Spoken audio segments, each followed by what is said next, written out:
Good evening all my dear students. हा जो धडा आहे आपला 9वीचा मराठी पुस्तक धडा नंबर 3, बेटा मी ऐकतो आहे, बेटा मैं सुन रहा हूँ. हा धडा जेव्हा मी शिकवला होता तर पुस्तक नव्हती माझ्याजवळही आणि PDF मध्ये जाऊन शिकवणे आणि पुन्हा चॅटिंगमध्ये येणे थोडा अवघड असतो. तुमच्या लक्षात पूर्णपणे हे येऊ दे आणि सगळ्यांना हे समजू दे म्हणून पुन्हा मी हा धडा आज शिकवत आहे. वसंत पुरुषोत्तम काळे, कथा लेखक, निबंधकार, नाटककार, मीन्स ये काफ़ी विख्यात, काफ़ी प्रसिद्ध कवि हैं. ये ऑलरेडी मैंने बताया है. इनकी कौन कौन सी कथा है, कादम्बरी है जो इन्होंने लिखी है. और आज का ये जो लेसन है ते कशावर अवलंबून आहे? संगीत कलेवर. संगीत कलेवर जीवापाड प्रेम करणारे वडील व त्यांचा अपघातामुळे संगीत सेवेपासून अंतरलेल्या वडिलांचा सौख्यासाठी धडपडणारा मुलगा यांचे भावस्पर्शी वर्णन प्रस्तुत पाठात लेखकाने केले आहे. मतलब कि संगीत की कला को बहुत प्रेम से सुनने वाले, मतलब दिल लगाकर सुनने वाले, अपनी जान से ज़्यादा प्रेम करने वाले, एक अपघातग्रस्त मतलब एक दुर्घटनाग्रस्त एक बाप है इस स्टोरी में, जो अपने बच्चे को भी इस कला से वंचित नहीं रखना चाहता, उसको आगे बढ़ाना चाहता है. ऐसे एक इमोशनल स्टोरी में भावस्पर्शी वर्णन इस स्टोरी में लेखक ने लिखा हुआ है. मैं हिंदी में भी बता रही हूँ, इंग्लिश में भी और मराठी में भी ट्रांसलेट कर रही हूँ in between, because I know you all are studying in English medium. तर हे सगळ्यांच्यासाठी सोपं नाही आहे की सगळ्यांना समजणार आहे म्हणून. तिसरी घंटा घणघणली मतलब थर्ड बेल, तीसरा बेल बजा. बाहरचा संमिश्र कोलाहल बंद पडला. कि बाहर का जो कोलाहल था, मिश्र कोलाहल, मिक्स, वो बंद हुआ आवाज़. मैं पहले ये इसके बारे में बता दूं कि जैसे आप किसी पिक्चर या मूवी को देखते हो और घर में आने के बाद डिस्क्राइब करते हो कि स्टोरी कैसी थी, तो ये लेसन को पढ़ने के पहले आपको खुद महसूस करना होगा कि the story is about what. महसूस करना इन द सेंस कि जैसे लाइफ में आपको आपका एक एम्बिशियस है, आपका एक एम है कि आपको आगे जाके क्या बनना है और आपको वो सारी चीज़ें आपके मम्मी डॅडी मुहैया करा देते हैं, म्हणजे तुम्हाला आणून देतात कि तुम्ही चांगलं शिक्षण घ्यावं. लेकिन इसमें एक स्ट्रगल करने वाला एक छोटा बच्चा है 11-12 साल का करीब, जो अपने सपनों को पूरे करने के लिए, अपने पिताजी के सपनों को पूरी करने के लिए लाइफ में इतने उतार चढ़ाव आते हैं, उसके बाद भी वो पूरी करता है. तो उसने कितनी स्ट्रगल की है इसमें, ऐसी ये स्टोरी है की लहान वयात तो किती काय सोचतो, किती त्याला त्रास होतात, तिच्या किती अडचणी येतात समोर, तरीही तो घाबरत नाही. एकटा सगळं काही तो सोसून घेतो आणि करून दाखवतो. अब जब ये कोलाहल बंद हुआ, उगीच इकडून तिकडे वळणाऱ्या माना स्टेजच्या दिशेकडे स्थिर झाला. मतलब यहाँ वहाँ देखने वाली जो गर्दनें थी, अब वो स्टेज की तरफ देखने लगी. ये एक स्टेज है जिसके बाहर बहुत ही आवाज़ आ रही थी. लोकांचे लक्ष आता आपल्याकडे आहे. अब लोगों की नज़र, ध्यान, लक्ष म्हणजे ध्यान आपल्याकडे आहे याची खात्री वाटताच मी गंभीर आवाजात बोलायला सुरुवात केली. अच्छा, खात्री म्हणजे याची खात्री वाटताच पूर्णपणे कन्फर्म तुम्ही त्याला म्हणता. पूर्ण कन्फर्म होने के बाद पूर्ण जाणीव होती. ठीक है. मी गंभीर आवाज़ात बोलायला सुरुवात केली. गंभीर आवाज़ में उन्होंने बोलना शुरू किया. सभ्य स्त्री पुरुष हो, माझ्या वादन विद्यालयाचा हा पहला जाहिर कार्यक्रम है. ये एक संगीत विद्यालय है जिसका पहला शो हो रहा है. आपके स्कूल में एनुअल फंक्शन होता है. हर कोई नया स्कूल जब ओपन करता है तो उसका एनुअल जो फंक्शन होता है, समारोह होता है, वो पहला होता है. तो इनकी वादन विद्यालय का ये पहला कार्यक्रम है. आपल्या चरणी ही कला सादर करताना, आपल्या चरणी म्हणजे तुमचा पायी, पद, पैर जी क्वेश्चन आ सकता है चरणी म्हणजे काय, पर्यायी शब्द नाही. सादर करताना, सादर म्हणजे प्रस्तुत, मला अतिशय म्हणजे खूप आनंद वाटत आहे कि मुझे बड़ी खुशी महसूस हो रही है आपके सामने ये अपना पहला कार्यक्रम प्रस्तुत करते हुए अपने विद्यालय का. आपण शांतपणाने या सर्व कार्यक्रमाचा आस्वाद घ्यावा की इस कार्यक्रम का मजा, आनंद, आस्वाद म्हणजे सगळ्यांनीच घ्यावा अशी आपल्याला नम्र विनंती. एक याचना, विनंती म्हणजे याचना करा, प्रार्थना करा. ही कार्यक्रमाला सुरुवात करतो. आजच्या कार्यक्रमाची सुरुवात शिरीष भागवत, अंडरलाइन करना है, शिरीष भागवत ने कार्यक्रम की शुरुआत की. याचा फिडल वादन, फिडल वादन एक म्युझिकल इन्स्ट्रुमेंट है. होईल. हा विद्यार्थी माझ्या विद्यालयात नुकताच शिकायला आला आहे. नुकताच शिकायला आला आहे म्हणजे इसको आके ज़्यादा महीने नहीं हुए हैं. अभी नया नया ही, जिसको एडमिशन आप बोलते हो, कि अभी ये नौसिखिया ही है. म्हणजे तो नवीनच आहे इथे. कलेच्या प्रांतातील हा नवखा मुसाफिर आहे, म्हणजे नया पैसेंजर कला की दुनिया में.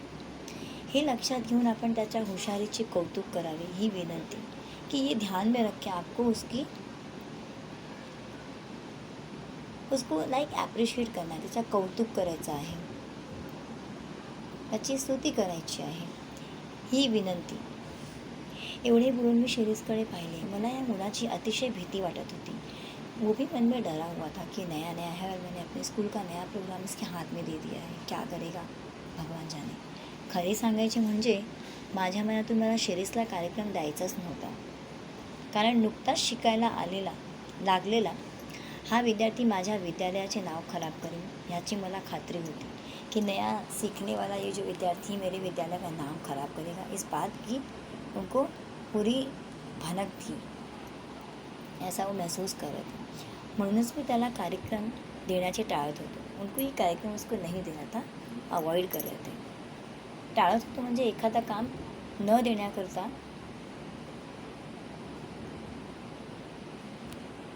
होकार न देने. मैं शिरीषकडे पाहिले.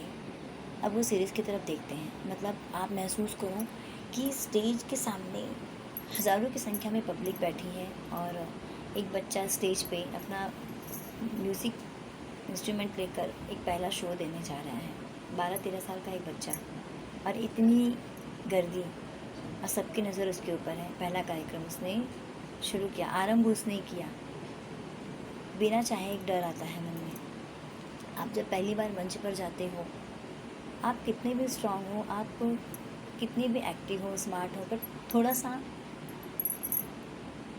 ऐसा फील होता है कि कुछ गड़बड़ ना हो जाए. त्याच्या चेहऱ्यावर ढीठपणा व आत्मविश्वास, से आपको अंडरलाइन करना है. उसके नेचर के बारे में पूछने पर या आप लिख सकते हो ढीठपणा व आत्मविश्वास पुरेपूर प्रतिबिंबित झाला. म्हणजे प्रतिबिंबित होतं, रिफ्लॅक्शन म्हणजे दिसून येणे. पण त्याचे हे अवसान फार वेळ राहणार नाही. ही स्थिती हे मी ओळखून होतो. पडदा वर जाऊन बाहेरच्या श्रोतृवृंद नजरेला पडताच, श्रोतृवृंद म्हणजे श्रोता जे बसले होते समोर कार्यक्रम पाहायला, त्याचा हा धीर सुटेल याची मला खात्री होती. शिरीषने खूण करताच, खूण म्हणजे इशारा करताच मी पडदेवाल्याला इशारा केला आणि पडदा झरझर वर गेला. फूट लाईटचा झकझकीत प्रकाश डोळ्यांवर पडता शिरीषने डोळे मिटून घेतले म्हणजे डोळे झाकले, बंद केले. कि जब स्ट्रीट लाइट उसकी आंखों में लगती है तो उस रोशनी से उसकी आंखें वो बंद कर लेता है. त्या प्रकाशाची डोळ्यांना जराशी सवय झाल्यावर शिरीषला संबंध श्रोतृवृंद दिसला. त्या क्षणी त्याची मनाची झालेली चलबिचल त्याच्या चेहऱ्यावर स्पष्ट दिसू लागली. आँख बंद करते ही जब उसे एहसास हुआ कि इतनी पब्लिक मुझे देख रही है, तो उसके मन में जो चल-बिचल, उतार चढ़ाव चल रहा था, बेचैनी चल रही थी, वो चेहरे पर दिखने लगी. तो गडबडून गेला आहे हे मी ओळखले. तो उन्होंने पहचान लिया कि थोड़ा सा ये नर्वस हो गया है. त्याला आता सावरून धरणे शिक्षक या नात्याने माझे कर्तव्य होते. एक शिक्षक होने के नाते अपने बच्चे को संभालना ये एक टीचर का कर्तव्य होता है, शिक्षक का कर्तव्य असतो. इसलिए उन्होंने उसको संभालने के लिए थोड़ा अप्रिशिएट किया. मी तंबोरेवाल्याला व तबलेवाल्याला खूण केली, इशारा किया.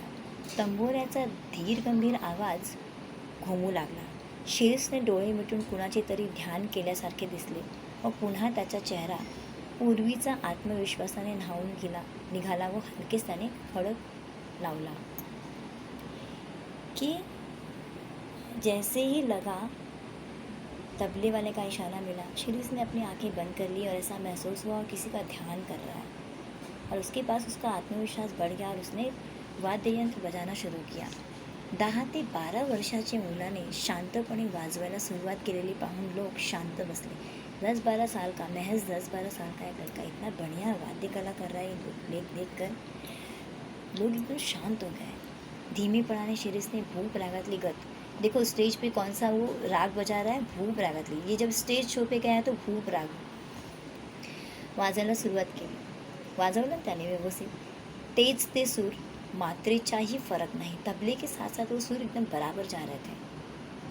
तो शांतपणे वाजवू लागला आणि आजपर्यंत बसला नव्हता एवढा धक्का मला बसला.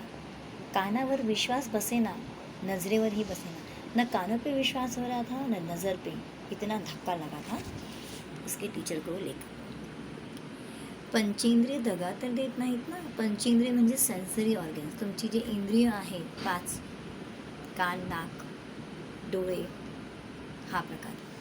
अशी शंका मनाला चाटून गेली.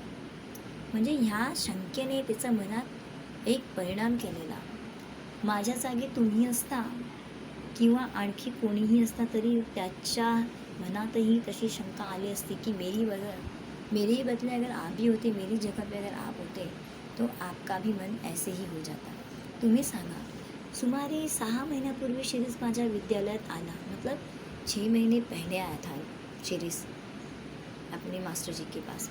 धीटपणाने त्याने विचारलं, आपणच का पी जनार्दन? ये अंडरलाइन करना है कि उनके गुरुजी का नाम क्या था? पी जनार्दन. मी सुहास्य मुद्रेने होय म्हणताच तो म्हणाला. सुहास्य म्हणजे हसते हुए. माझे नाव शिरीष भागवत. घरी श्री म्हणतात. श्री म्हणजे ये टोपण नाव. आपका जो यूनिक नेम, पेट नेम होता है तो कभी कभी ना इंग्लिश में पूछते हैं what is your pet name, या मराठी में टोपण नाव म्हणजे तुमचं टोपण नाव काय आहे, म्हणजे हाक मारतो ना तो नाव काय आहे, श्री. मला गाण्याची फार आवड आहे. तुला गाण्याची आवड आहे तर माझ्यापेक्षा माझ्या वडिलांना मी शिकलेली फार आवडेल. त्याच्या चमत्कारिक उत्तराचे मला नवल वाटू लागले, म्हणजे आश्चर्य वाटू लागले. थोडासा रागही येऊ लागला, थोड़ा गुस्सा भी आ रहा था कि मुझसे ज़्यादा मेरे पिताजी को पसंद आएगा अगर मैंने गाना सीख लिया. तो थोडा वेळ थांबून पुढे म्हणाला, मी आपल्याकडे शिकायला येईन पण माझी एक अट आहे, मेरी एक शर्त आहे, म्हणजे पैज आहे. मी शिकायला आलो की रोज माझ्याबरोबर माझे वडील पण येतील व शिकवणी चालू असताना वर्गातच बसतील. मैं जब सीखने आऊँगा तो मेरे साथ रोज मेरे पिताजी भी आएंगे और यही मेरे साथ बैठेंगे. आता मात्र मला राग आला. गुरुजी को गुस्सा आ रहा था. मी जाणीवपूर्वक हसत म्हणालो, मान्य. जानते हुए भी उन्होंने हाँ कहा. तुझ्या अटी एकदम मान्य, पण त्यासाठी तुम्हारी शर्ट मुझे मंजूर है, पण त्यासाठी तुला महिना 50 रुपये फ़ी द्यावी लागेल. 50 रुपये महीने का फ़ी तुम्हें पे करना होगा. कबूल. उद्यापासून मी येतो. माझ्याबरोबर वडील पण येतील बरं का. असं म्हणून माझ्या आश्चर्यचकित चेहऱ्याकडे न बघता शिरीष चटकन निघून गेला. लेखक की तरफ ध्यान न देते हुए, मतलब अपने टीचर की तरफ ध्यान न देते हुए, लेखक ने मतलब ये जो टीचर है उनकी तरफ ध्यान न देते हुए वो तुरंत चला गया. दुसऱ्या दिवशी तो अगदी वेळेवर आला. त्याच्याबरोबर एक वयस्कर आणि भारदस्त गृहस्थ आले होते. भारदस्त वयस्कर म्हणजे जास्त वय असलेला. भारदस्त जिसके कंधों पे बहुत बोझ या भार दिखाई दे. इन शॉर्ट आप ऐसा बोल सकते हो. शिरीष म्हणाला, हे माझे वडील नाना, अपने पिताजी को नाना बोल के संबोधित करता है. आमचे नमस्कार झाले. एक अक्षर न बोलता नाना खुर्चीवर बसले, पण मी न बोलता व्हायोलिन काढले. शिरीषच्या हातात दिले. त्याने बरोबर वही वगैरे आणलेली पाहताच माझ्या त्यांच्याबद्दलचा ग्रह चांगला झाला. ग्रह म्हणजे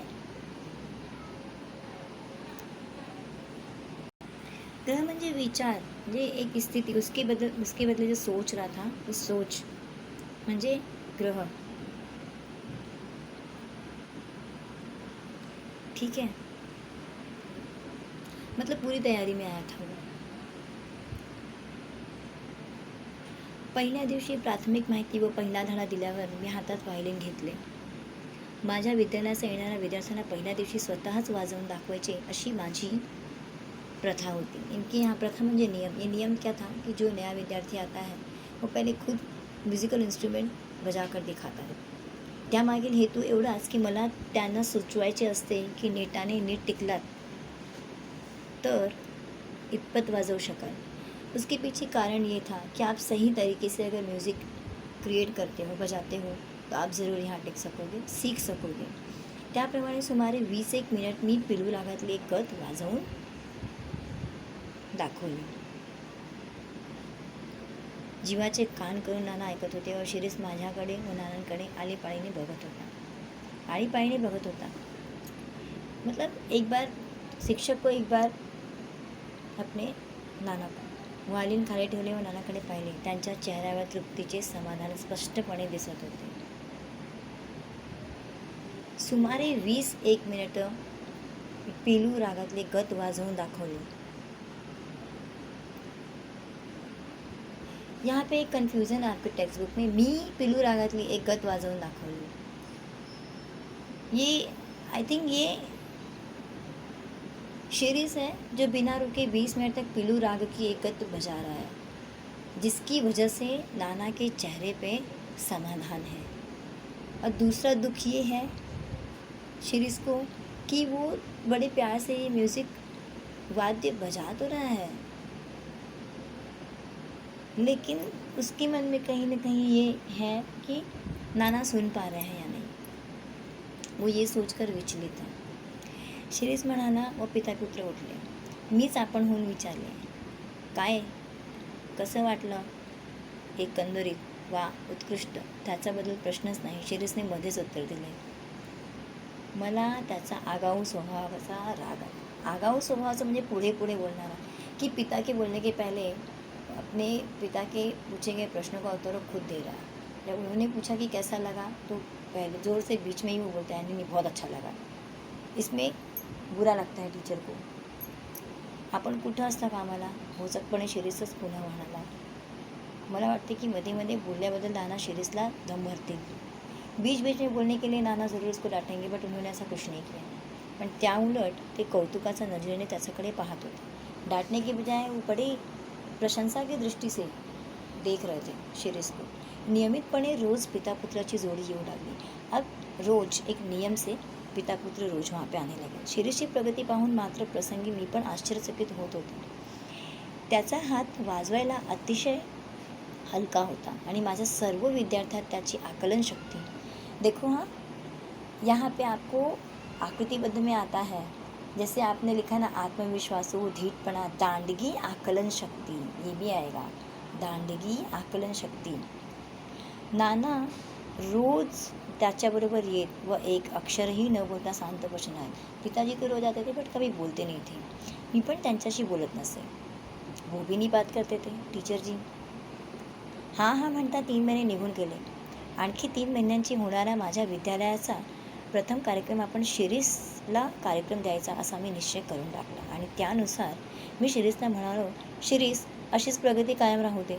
आपल्या विद्यालयाचा कार्यक्रमात मी तुझा कार्यक्रम ठेवणार आहे. हे ऐकल्यावर शिरीषला अत्यानंद होईल अशी कल्पना होती. कि अति आनंद होगा ये सुनने के बाद कि मेरे विद्यालय का पहला कार्यक्रम मैं तुम्हें देने जा रहा हूँ. पण त्याचा चेहऱ्यावर आनंदाचा काहीही भावना दिसल्या नाहीत. पण उसके चेहरे पे आनंद की कोई भावना ही नहीं दिखाई थी. इतकेच नव्हे तर त्याचा चेहरा काहीसा उतरला. उसका चेहरा उस दिन उतरा हुआ था. मी विचारले, काय तुला हे ऐकून काहीच आनंद वाटत नाही का. गंभीर आवाजात ठाशीव स्वरूपाचे उत्तर आले, माझ्यापेक्षा नानांना त्याचा आनंद जास्त होईल. मुझसे ज़्यादा मेरे नाना को खुशी होगी. पिता पुत्र गेले आणि प्रत्येक वेळी मिळणाऱ्या शिरीषचा तऱ्हेवाईक उत्तराचे आश्चर्य करीत मी बसलो. तऱ्हेवाईक म्हणजे विचित्र प्रकारचे उत्तर.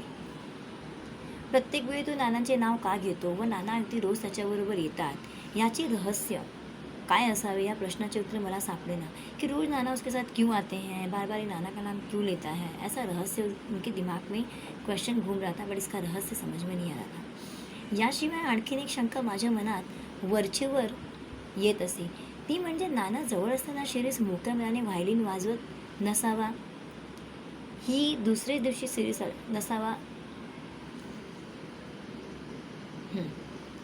मतलब नहीं बताता था। ती म्हणजे नाना जवळ असताना शिरीष मोकळ्या मनाने व्हायलिन वाजवत नसावा, ही दुसरे दिवशी शिरीष आला नाही।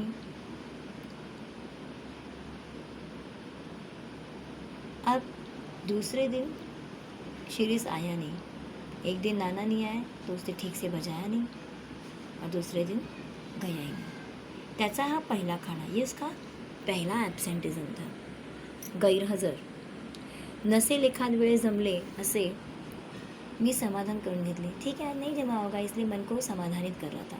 पण त्याचा दुसऱ्या दिवशी सुद्धा शिरीष आला नाही। चौथा दिवस गेला, 5वा गेला, 15 दिवस गेले, ऐसे करते करते 15 दिन बीत गए। शिरीषचा पत्ता नव्हता। 16व्या दिवशी एक मनुष्य निरोप व फीचे पैसे घेऊन आला। शिरीष ने क्या भेजा अपने टीचर को, निरोप मतलब मैसेज, संदेश, आणि फीचे पैसे, फीस के पैसे, संदेश और पैसे। कभी कभी आकृति बंध में आता है कि उन्होंने अपने टीचर को, शिक्षक को क्या भेजा, तो निरोप और पैसा। नाना आजारी असल्यामुळे शिरीष येऊ शकणार नाही असे तो म्हणाला। थोडासा राग्याने म्हणालो, थोड़े से गुस्से के साथ इन्होंने कहा, नानाजी त्याला काय करायचे आहे, नाना से क्या करना है, ये नहीं आएगा। इकडे कार्यक्रम जवळ येत आहे, त्याचे काय, शिरीष आला नाही, त्याची वाट पाहून मी त्याचा कार्यक्रम रद्द केला, त्याचे नाव पण काढायचे नाही असे ठरवून मी बाकीचे विद्यार्थी तयार केले। समारंभाचा दिवस उगवला आणि सकाळपासून शिरीषच्या आठवणीने मी उगाचच बेचैन झालो। सकाळची बेचैन म्हणजे अस्वस्थ, सकाळची कामे आटोपून म्हणजे संपवून मी जरा स्वस्थ बसतो न बसतो तोच दारात शिरीष उभा। मी ताडकन उभा राहिलो व त्याच्याजवळ गेलो। देखो, एक होनहार विद्यार्थी अगर अचानक गायब हो जाए तो शिक्षक के दिमाग में ये बार बार आता है कि मेरा ये विद्यार्थी गया कहाँ। तो आज जब कार्यक्रम का दिन था तो बार बार इसको अपने उस होनहार विद्यार्थी की याद आ रही थी, क्योंकि वाकई वो विद्यार्थी काफ़ी होनहार था। अरे तुझा पत्ता तरी काय, यहाँ पे बहुत सारा म्हणजे अवतरण चिन्ह बरेच आहे, तुम्ही धडा वाचायचा आहे घरी। आणि आज एकटाच कसा काय, नाना कशी नाही बरोबर, इकडची दुनिया तिकडे होईल ना। अब टीचर को गुस्सा आया था, कह रे तुम्हारा आता पता है, आज अकेले कैसे आ गए, नाना नहीं साथ में, क्यों तुम्हारी तो दुनिया यहाँ वहाँ हो गई। इकडची दुनिया तिकडेच झाली आहे सर, यापुढे मी एकटाच दिसेन। माझे नाना नाना नाना कायमचे गेले हो सर, कि वो तो हमेशा के लिए चले गए। बऱ्याच सांत्वनात नंतर त्याने विचारले, आज आपला विद्यालयाचा कार्यक्रम ना, मी खिन्नपणे हो म्हणालो। कि सांत्वना देने के बाद उसने अपने टीचर से कहा कि आज अपने विद्यालय का प्रोग्राम है। तो खिन्नपणे म्हणजे थोड़ा दुख और गुस्से के साथ टीचर ने हो कहा। मग मला आज कार्यक्रम द्या, नाही म्हणू नका सर, एवढीच इच्छा पूर्वा म्हणजे पूर्ण करा, मेरी इतनी इच्छा पूरी कर दीजिए कि मुझे ये प्रोग्राम करना है वो। तो असे म्हणाल्यावर मात्र माझ्यातला शिक्षक जागा झाला। इतना कहने पर तो टीचर के अंदर का टीचर सच में जाग गया, शिक्षक के अंदर का जो शिक्षक होता तो जागा झाला। मी सौम्य आवाजात म्हणालो, म्हणजे नम्रपणे, मधुर आवाजात, शिरीष मी तुझ्या भावना ओळखतो, पण आज माझा नाइलाज आहे, मेरा कोई आज इलाज नहीं है, मैं तुम्हारी भावनाओं को समझता हूँ। आजच्या या पहिला कार्यक्रमावरच आपल्या विद्यालयाची इब्रत अवलंबून है। इब्रत म्हणजे आबरू, इज्जत। आज के पहले कार्यक्रम पे ही अपने विद्यालय की इज्जत डिपेंड होती है, निर्भर है। मैं तुम्हें ये नहीं दे सकता। त्यातून तुझी 2 महिने गैरहजेरी लागलेली, तूच सांग मी तुला कार्यक्रम कसा देऊँ। 2 महीने तुम आए ही नहीं, ॲब्सेंट थे, मैं कैसे प्रोग्राम दे दूँ तुमको। अगतिक होऊन शिरीष म्हणाला। अगतिक म्हणजे विनय याचना करते हुए, सर माझी एवढीच एकच विनंती मान्य करा, मला आज वाजवू दे, नंतर जन्मात हात लावणार नाही व्हायलिनला। तू पुढे जन्मभर वाजव, पण आज वाजवू नको, तुझी मनस्थिती आज बरोबर नाही। देखो यहाँ शिक्षक से बच्चा क्या कह रहा है, मैं आजीवन उम्र भर वायलिन को हाथ नहीं लगाऊंगा, लेकिन आज ये कार्यक्रम की शुरुआत, ये प्रोग्राम मुझे करने दो। लेकिन टीचर बोल रहा है तुम जन्म भर हाथ लगाओ वायलिन को, आज का प्रोग्राम तो तुम्हें नहीं मिल सकता। मला परवानगी दिली तर माझी मनस्थिती आपोआप सुधारेल। टीचर कहता है तुम्हारी आज मनस्थिति बरोबर नहीं है, मतलब तुम्हारी जो मन की स्थिति है आज वो सही नहीं है। तो वो बोलता है अगर आपने मुझे आज्ञा दे दी तो वो अपने आप ठीक हो जाएगी। शेवटी त्याचे दुःखित मन पुन्हा आणखी कशाला दुःख असा विचार करून मी त्याला परवानगी दिली। उसके दुखी हुए मन को और दुखी न करते हुए वो प्रोग्राम उन्होंने अपने उस स्टुडंट को दे दिया।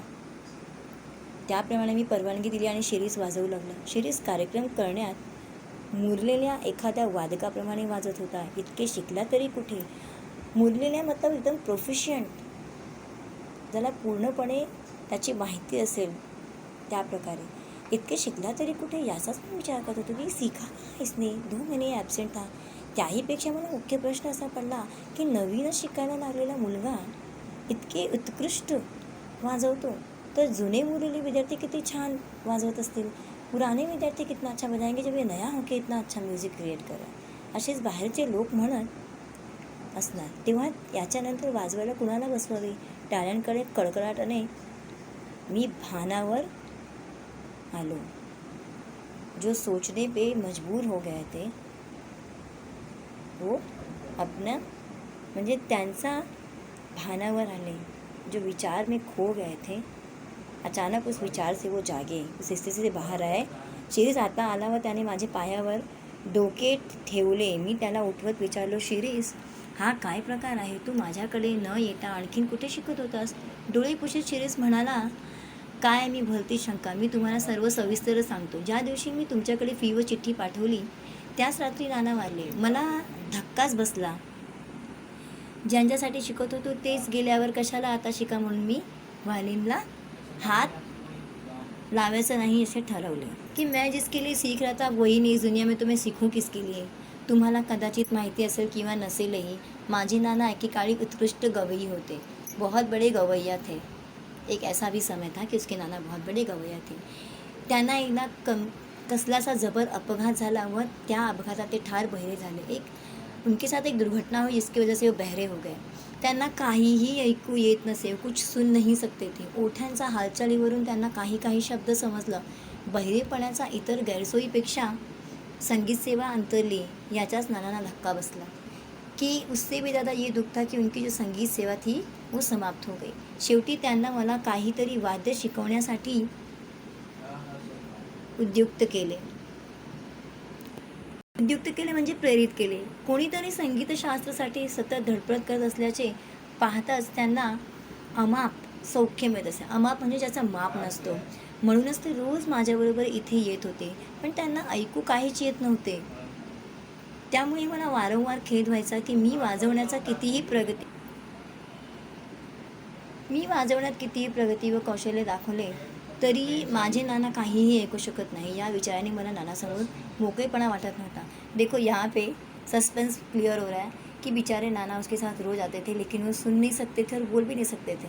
जब सुन ही नहीं सकते थे तो प्रश्नों का उत्तर कहाँ से देते थे। अब यहाँ पे इसके टीचर को पता चलता है कि वो कितना गलत था। कभी कभी हम ऐसा सोचते हैं ना कि हमें पूरी स्थिति पता नहीं होती है, हम अपने आप से अंदाज़ा लगा लेते हैं, नाराज़गी जाहिर कर देते हैं।